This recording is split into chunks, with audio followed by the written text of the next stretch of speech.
Okay guys, this is the aftermath. This is what it looked like and when that bearing failed and the damage it did inside those cases. And you can see the bearings too. So well, we'll go ahead and get started and getting this thing rebuilt, start welding on it, cleaned up, so forth. So just stay tuned, check it out.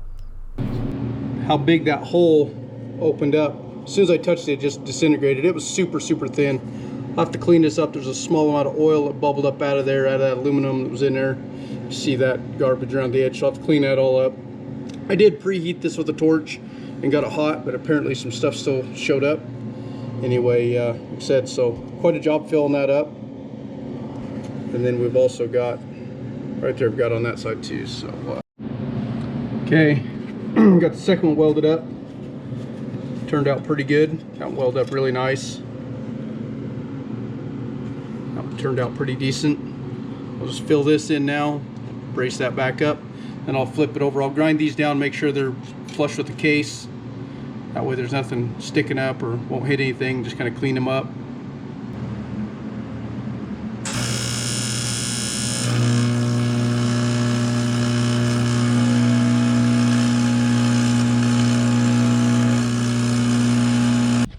We got it welded up. Not too, I'm happy with everything other than the fact I went back to the inside and I got a bunch of dirt in there, but anyway, I went back in. I thought, well, I'll just put a little bead in there, and yeah, I ended up getting up into where the race rides, but that's all right. We got all this other surface around here that's good. So I just right there wasn't happy about that, but should have left it alone. I'm gonna clean these cases up real good. Just use a pressure washer. So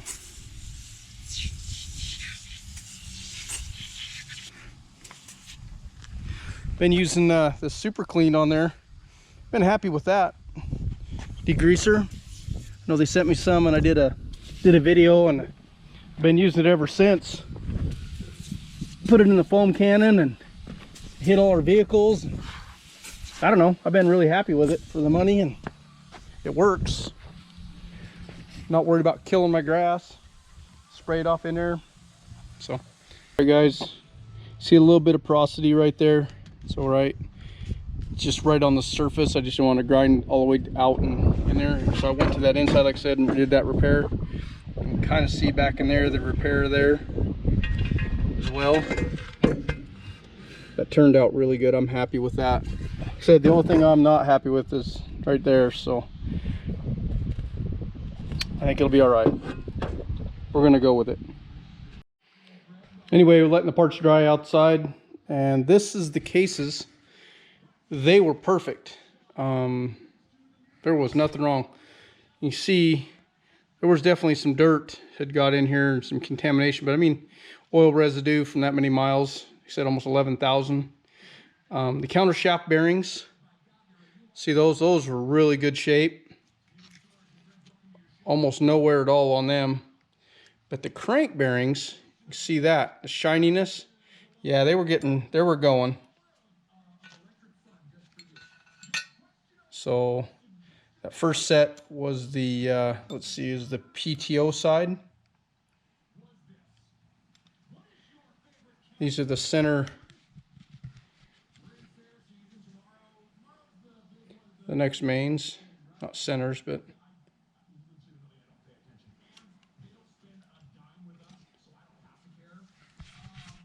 you can look at this one here. It's lost almost everything off me.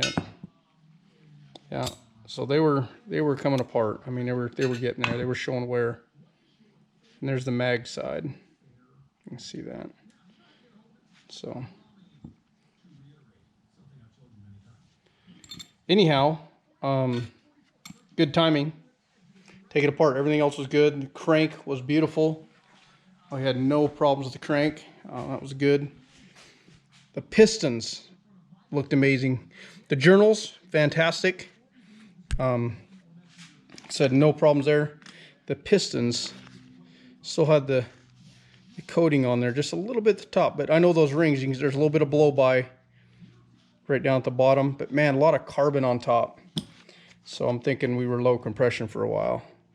And I did check the valves. Everything, the valves are good. I will do a final adjustment before I reassemble this. Readjust them and give me max clearance. Rod bearings, same thing. Got one's got a little scratch through the center of it, but they look good. The journals, I mean, there's a little polish, couple polish spots in them, but all in all, I'm pretty lucky. I was expecting a lot worse. I was expecting to have to get a crank and new rods, and I just figured it was in rough shape, but it actually turned out really, really clean. Compression was a little bit down. I think it was about 157 on it. I know, you know, it's probably within limitations. I think they're like 160 to 155 or something like that. But I knew, like I said, I could smell a little bit of oil when this thing was, when you'd start it up. And sometimes you run it pretty hard, you catch a whiff of it every now and then. It was hot. And on the dipstick, it would lose just a little bit between oil changes. So I thought, you know, and the oil was getting dirtier and dirtier here towards the end, just before I tore this down. And those last 3 oil changes, it was starting to seem like it was getting a little dirtier and dirtier. So I thought, yeah, we better take it down while it's still in one piece. So good time with the transmission going, so we'll do it all at once. That's pretty much it. Got the parts ordered. Got them coming from Rev 6. Jumped on the phone with them yesterday afternoon real quick when I got this tore down, and got the parts ordered. And we'll do updated pistons. We'll go 12 to 1. I believe these are 11 to 1s. We'll go 12 to 1 pistons. That way we can bump that compression just a little bit, still stay on 91. We'll be safe. New timing chain and new oil chain and rod bearings, main bearings, like I said, piston rings, complete gasket set. Pretty impressed, you know, $705 for everything. Put this together. I was expecting close to a you know, $1,800 to $2,000 whenever I got into this. Looking at, you know, just thinking, okay, how far am I gonna have to go with it? The cylinders looked amazing as well. They were awesome. A little dirt there, but they were fantastic. I did clean them up. I run a light hone in them, just a little cross hatching, but I checked the for out of roundness. We had almost 0 on out of roundness, not even a half a thousandths. Mic'd all that out, so that was good. And the same with taper down through the bore. It was less than half a thousand. I mean, it was really good. I was surprised. It's actually well within limitations, so as far as Polaris stuff goes. So anyway, that's pretty much it. So this here's the inner race that went out, and I'll just pop it off. You can see how chewed up it was. It actually started pulling it off the off there, and that's probably when I was pulling it out of there. I probably hooked it and was pulling it off. Anyway, the teeth look good, you know, for not riding square on there as it was coming apart and grinding the case. All right here on the edge, there's some little nicks. It's not where the teeth normally ride. It definitely hooked into either the case was doing that or one of the other sprockets it touched. I didn't see anything on the other sprockets. Yeah, the bearing's good. Like I said, changing all that anyway. We have got a whole box of Sandcraft bearings here. They sent us. So $254 for that baby, for the bearings. All SKFs. Anyway, we'll get into that. I won't bore you with those details. Anyway, guys, thanks for watching. Appreciate you. Hit that like and subscribe button. Comment in there. Tell me what you think of this rebuild.